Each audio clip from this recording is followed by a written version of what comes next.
coisa na minha visão que com certeza tem que ser estudado como o auge do otimismo é propriamente Joe Biden, né? Porque assim, depois desses últimos tempos que estão chegando a campanha eleitoral, a gente viu que está saindo algumas atrocidades bastante drásticas da boca dele e até mesmo parece que ele não está levando tanto a sério a questão de que vai ter as eleições agora em 2024 e que talvez ele possa... Não, talvez não. Com certeza ele vai perder essas eleições. Então eu acho que ele já pegou e ligou o foda-se pra isso e falou assim, olha, o que der, deu, simplesmente vamos esperar até chegar a época das eleições para ver o que vai acontecer. Porque olha só essa notícia que foi colocada, gente. O Biden, ele fez uma declaração falando que Israel e o Hamas já teriam uma espécie de proposta para cessar fogo até na próxima segunda-feira, dia 4. E vamos lembrar que esse pronunciado foi praticamente assim, ontem. Então, praticamente, duvido muito que Israel e o Hamas entrariam num acordo em poucas semanas. E o pior, para se tratar de um assunto tão sério, né, como assim? Estamos falando de uma guerra, estamos falando de um contexto onde tem pessoas morrendo, onde tem pessoas que estão sendo prisioneiras, onde tem muito caos envolvido. O Biden simplesmente deu esse pronunciado tomando um sorvete. Coisa que assim, como se tivesse uma conversa e fosse tudo normal, tudo tranquilo, e como se nada estivesse acontecendo, né? Então assim, muita gente pensou que o Biden já não pode estar batendo muito bem da cabeça, e é o que eu acho também, porque assim, para fazer um pronunciamento tão grave e uma espécie de comemoração de evento de campanha tomando um sorvete, não é algo que assim, um líder deveria ser feito, né? Porque isso infringe muito, mas muito os princípios da política internacional, gente, até mesmo aí na parte de ética e moral, que isso aí os outros países vão chegar de uma maneira um pouco precária e não levando a sério. Mas assim, como se já não bastasse o Biden querer jogar isso, falar que simplesmente já tem um acordo aí planejado, que eles vão passar e vão cessar fogo, simplesmente assim, Israel e o Hamas não estão nem aí para isso, não estão ligando para a opinião do Biden, porque eles sabem que isso não vai acontecer de modo algum, porque propriamente não tem nem como isso acontecer. A gente está vendo que várias pessoas estão sendo ainda raptadas pelo Hamas e tanto de parte de Israel também está tendo soldados do Hamas que estão presos. Inclusive, né, foi feita até uma espécie de comissão onde estava tendo a troca de soldados.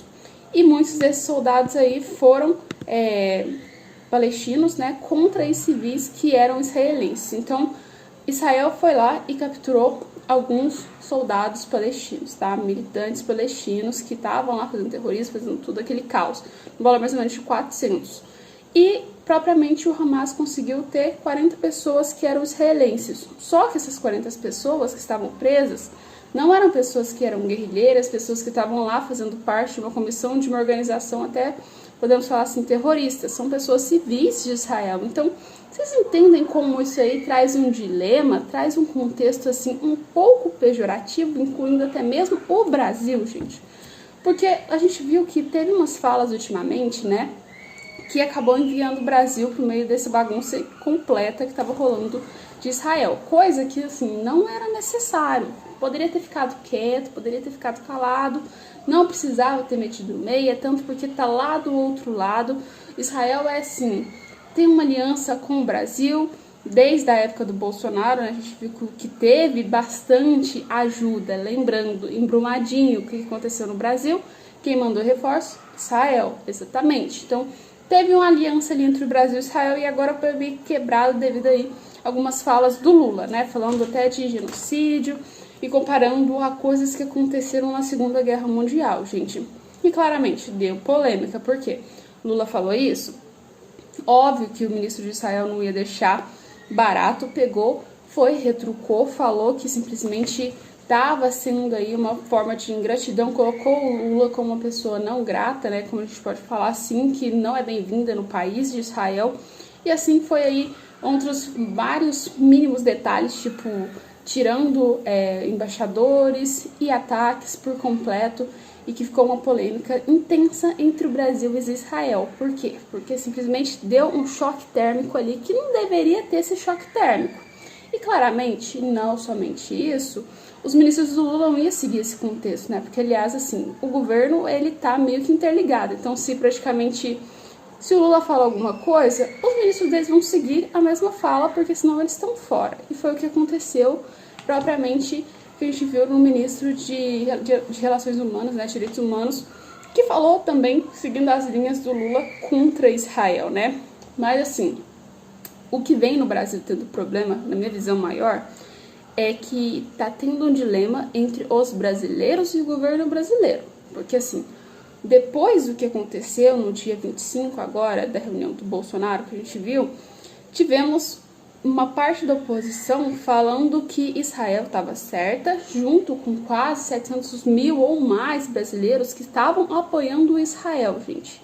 Foram lá, entre aspas, contra, assim, as ordens do governo, vamos falar, contra a estética do governo, contra, assim, a aliança do governo e o que o governo proclama.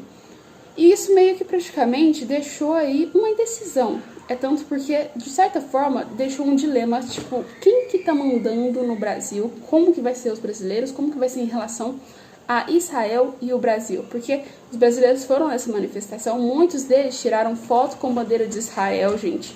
Então, assim, demonstrando que estão do lado de Israel. Então, ficou um dilema entre o governo brasileiro estar do lado da Palestina e o governo e os brasileiros estarem do lado de Israel. Então isso gerou muito conflito. A gente viu até mesmo que teve aí ministros que postaram, né, nas redes sociais falando que simplesmente, ministros de Israel falando sobre a questão aí dos brasileiros terem apoiado Israel. E foi assim, na minha visão, isso foi essencial durante um momento, porque simplesmente a gente estava vendo que estava pegando um clima um pouco pesado com aí a questão das falas do Lula, né, em relação a Israel. E isso, esse enredo todo daquela manifestação, junto com os brasileiros, eu acho que deu uma acalmada na situação e tornou algo assim que abafou a situação. Porque estava muito, mas muito pesado aquele clima, a gente sabia que aquilo poderia dar alguma coisa de errado, né? Porque assim, estamos vendo que tá rolando muita coisa ultimamente. E o Israel é sim um parceiro muito bom e uma aliança muito boa para o Brasil. E a Palestina, de certa forma, também, mas assim, Israel tem mais a oferecer para o Brasil do que a Palestina e tem um contexto um pouco maior. Então, quem que o Brasil irá apoiar? Ficou esse caos. Então, eu acho que assim, essa manifestação conseguiu deixar duas coisas muito importantes, que foi o primeiro, que os brasileiros não estão tão de acordo assim com as falas que o governo coloca sobre quem deverão ser os seus apoiadores e quem os brasileiros deverão ficar de certo lado. Então, resumindo, havendo um conflito entre os brasileiros e propriamente, né, o próprio governo. E outro colocou também sobre o fato de que talvez tenha que ser tomada uma medida menos drástica em relação ao Lula sobre Israel e sobre as relações internacionais. Porque o Lula tá atacando direto, só que assim, tá indo com muito, mas muito impacto que não tá dando certo. A gente já viu isso nas reuniões das COPs, uma cobrança muito grande, sendo que assim, o Brasil não tá no direito de cobrar por enquanto. O Brasil está numa situação onde ele precisa ter um pouco mais de calma, precisa ver o que vai acontecer, porque senão não vai ter solução, gente. O Brasil entra numa espécie de caos e vai ter conflito e assim, não vai rolar. Mas assim, de tudo, o pior que eu vi foi a gente ter envolvido Israel e o Brasil. O Brasil sempre foi praticamente, eu não diria como Benjamin Netanyahu, um anãozinho da diplomacia, que o Brasil é muito importante diplomaticamente. Mas eu diria que o Brasil sempre foi um país neutro que não se envolvia em polêmicas, somente quando necessário. E dessa vez parece que agora o Brasil está entrando mais em polêmicas que podem até prejudicar a economia brasileira e prejudicar também os próprios brasileiros e as relações que o Brasil tem com esse gigante, podemos falar assim, diplomático que tem em relação de problemas, né? Que pelo visto está perdendo todo esse efeito. Mas é isso, gente. Foram as últimas informações que eu trouxe para vocês sobre o fato do Biden estar aí, né, praticamente jogando em cima de Israel, né, falando que vai ter uma negociação e tanto Israel quanto o Hamas estão tipo assim, cara, você tá doido? E simplesmente o dilema que o Brasil entrou no meio de uma guerra, de uma situação onde não era nem para ele ter metido o dedo, que praticamente não tem nada a ver com a relação dele. Mas assim, sempre que tiver informação, vou trazer para vocês, vou estar atualizando para vocês não ficarem sem os conteúdos, tá, gente? Estamos fazendo vídeo para vocês aqui. Às vezes eu esqueço de publicar vídeo, às vezes eu publico os vídeos certos, então Sempre eu vou colocar um horário para vocês terem os vídeos, tá? Mas assim, coloca nos comentários que tipo de vídeo vocês querem. Ajudem, coloquem aí o que vocês querem ver, o que vocês querem saber, porque isso ajuda a gente bastante a trazer uns conteúdos mais qualificados e mais interessantes para vocês, tá? Espero que vocês tenham gostado.